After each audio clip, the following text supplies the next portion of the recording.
സ്വാഗതം പുതിയ വീഡിയോയിലേക്ക്. ഇന്ന് ഞാൻ നിങ്ങളുമായിട്ട് പങ്കുവെക്കുന്നത് LPG സ്റ്റൗവിനെ കുറിച്ചിട്ടാണ്.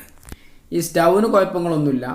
ഈ സ്റ്റൗ നിങ്ങൾ ശ്രദ്ധിക്കുക, ഇതിൻ്റെ പൈപ്പ് വരുന്ന ഭാഗം റൈറ്റ് സൈഡിലാണ് വരുന്നത്. ഇവിടെ നിങ്ങൾക്ക് കാണാം, റൈറ്റ് സൈഡിലാണ് വരുന്നത്.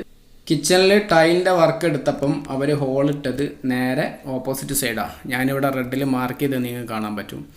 ഇങ്ങനെ സംഭവിച്ചു കഴിഞ്ഞാൽ നമ്മൾ ഈ റൈറ്റ് സൈഡിൽ തന്നെ നമ്മൾ ഹോളിട്ട് കൊടുക്കുമ്പം, പുതിയ ഹോളിടുമ്പോൾ ആ റാക്ക് വൃത്തിയായിടാവും, അങ്ങനെ പ്രശ്നങ്ങളൊക്കെ ഉണ്ടാവും. അപ്പോൾ നമുക്ക് എന്ത് ചെയ്യണം, ഈ സ്റ്റൗവിൻ്റെ ഓസ് കണക്ട് ചെയ്യുന്ന ഭാഗം ഈ ഹോളിൻ്റെ ലെവലിലേക്ക് മാറ്റണം.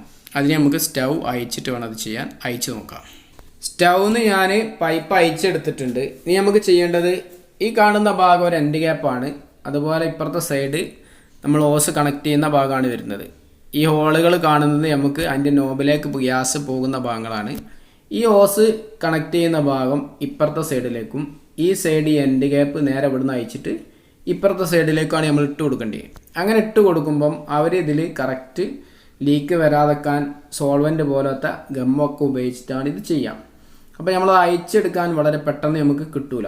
ഇങ്ങനത്തെ സാഹചര്യത്തിൽ നന്നായി ഇത് ചൂടാക്കുക. ഗ്യാസ് സ്റ്റൗവിൻ്റെ മേലെ എവിടെയെങ്കിലും വെച്ചിട്ട് നന്നായി ചൂടാക്കിയിട്ട് ആ ഗമ്മിൻ്റെ പവർ പോയതിന് ശേഷം നമുക്കത് അയച്ചെടുക്കാൻ വേണ്ടി പറ്റും. ഞാൻ ആദ്യം ഇത് ഗ്യാസിൽ വെച്ചിട്ട് ഒന്ന് ചൂടാക്കി എടുക്കട്ടെ, എന്നിട്ട് നമുക്ക് ഇതൊന്ന് അയച്ചു നോക്കാം. ഞാനിത് ഗ്യാസിൽ വെച്ചിട്ട് ചൂടാക്കുകയാണ്.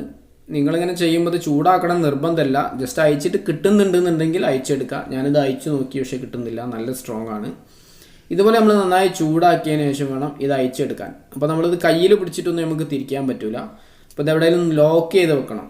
അതിന് നമ്മൾ ലോക്ക് ചെയ്യാനുള്ള സംവിധാനം നമ്മളെ കയ്യിലില്ലെങ്കിൽ ഞാനിവിടെ ചെയ്തിട്ടുള്ള മാർഗ്ഗം നിങ്ങൾ നോക്കുക. ഒരു വേസ്റ്റ് പലകൻ്റെ ഒരു പീസ് എടുത്തിട്ട് 3 ആണി വെച്ചിട്ട് ഇതിൻ്റെ എൻഡിൽ വെച്ചിട്ട് ഞാൻ എന്ത് ചെയ്തു, അടിച്ചിട്ട് ബെൻഡ് ചെയ്ത് വെച്ചു. അപ്പോൾ അതവിടെ ലോക്കായി. ഇത് നമ്മൾ ചൂടോടുകൂടി അയച്ചെടുക്കണം എന്നില്ല. ചൂട് പോയതിന് ശേഷം നമുക്കിത് അയച്ചെടുക്കാവുന്നേ ഉള്ളൂ. നമ്മൾ ചൂടാക്കുമ്പം ആ ഗമ്മിൻ്റെ സ്ട്രോങ് പോകും, പിന്നെ നമുക്ക് സിമ്പിളായിട്ട് അയച്ചെടുക്കാൻ പറ്റും. ഇതുപോലെ നമ്മൾ ആണി അടിച്ചിട്ട് ഇത് ലോക്ക് ചെയ്യുമ്പം വളരെ ശ്രദ്ധിക്കണം. ഹാമർ വെച്ചിട്ടൊന്നും എവിടെയും അടിച്ച് നാശമാക്കരുത്. പ്രത്യേകം ശ്രദ്ധിച്ച് വേണം തയ്ക്കാൻ.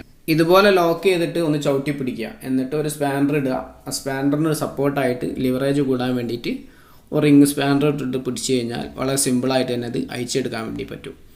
നല്ല രീതിയിൽ അയച്ചെടുത്തിട്ട് നമുക്കിത് ഗമ്മെല്ലാം സെറ്റ് ചെയ്തിട്ട് തിരിച്ച് ഫിറ്റ് ചെയ്ത് കൊടുക്കാം.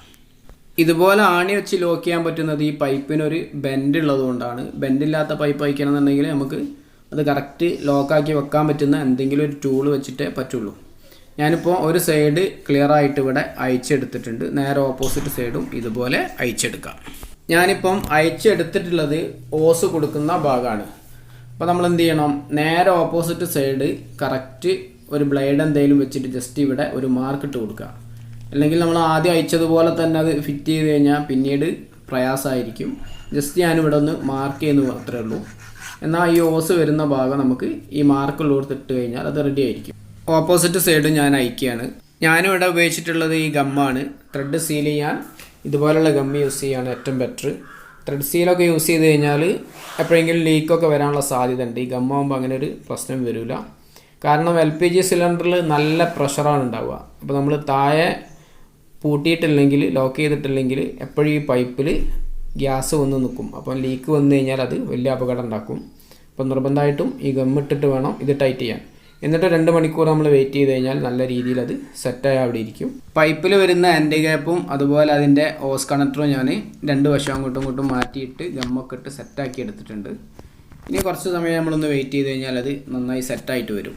പൈപ്പ് ഞാൻ സ്റ്റൗവിൽ സെറ്റ് ചെയ്തിട്ടുണ്ട്. ഞാൻ ആ റെഡ് മാർക്ക് ചെയ്തപ്പോൾ നിങ്ങളൊന്ന് ശ്രദ്ധിക്കുക. നോബിലേക്ക് ഈ പൈപ്പിൽ നിന്ന് ഗ്യാസ് പോകുന്നൊരു ഹോൾ, ഞാൻ നേരത്തെ പറഞ്ഞ 2 ഹോളുകളുണ്ടാവും 2 സൈഡിൽ. അതിൻ്റെ സെൻറ്ററിൽ വരുന്നൊരു റബ്ബറിൻ്റെ വാഷർ ഉണ്ടാവും. അതൊരു കാരണവശാലും മിസ്സായി പോകരുത്. അവിടെ പൊടിയോ കാര്യങ്ങളൊക്കെ ഉണ്ടെങ്കിൽ അതിൽ ഗ്യാസ് ലീക്കാവാനുള്ള സാധ്യത ഉണ്ട്. അത് ശ്രദ്ധിച്ച് നല്ല രീതിയിൽ സെറ്റാക്കി തന്നെ എടുക്കണം കേട്ടോ. ഇനി നമുക്ക് സ്റ്റൗ ഒന്ന് നേരെ വെച്ചിട്ട് ഓസെല്ലാം കണക്ട് ചെയ്തിട്ടൊന്ന് ഉപയോഗിച്ച് നോക്കാം. ഞാൻ ഈ മാർക്ക് ചെയ്ത ഭാഗത്തായിട്ട് അവർ ഹോളിട്ടിരുന്നെങ്കിൽ കറക്റ്റ് പൈപ്പ് താഴേക്ക് ഇറങ്ങിയിരിക്കും. ഇനി അത്യാവശ്യം നല്ല വൃത്തി ഉണ്ടാവും. ഇത് അങ്ങ് മൂലക്കായതിനോട് കുറച്ച് പൈപ്പ് ഇങ്ങനെ ബെൻഡായിരിക്കുന്ന ഒരവസ്ഥയാണുള്ളത്. ഇപ്പം ഗ്യാസ് നല്ല ക്ലിയർ ആയിട്ട് വർക്ക് ചെയ്യുന്നുണ്ട്. വീഡിയോ ഇഷ്ടപ്പെട്ടാൽ ഷെയർ ചെയ്യുക, സപ്പോർട്ട് ചെയ്യുക. ഇൻഷാ അല്ലാഹ് അടുത്ത വീഡിയോയിൽ കാണാം.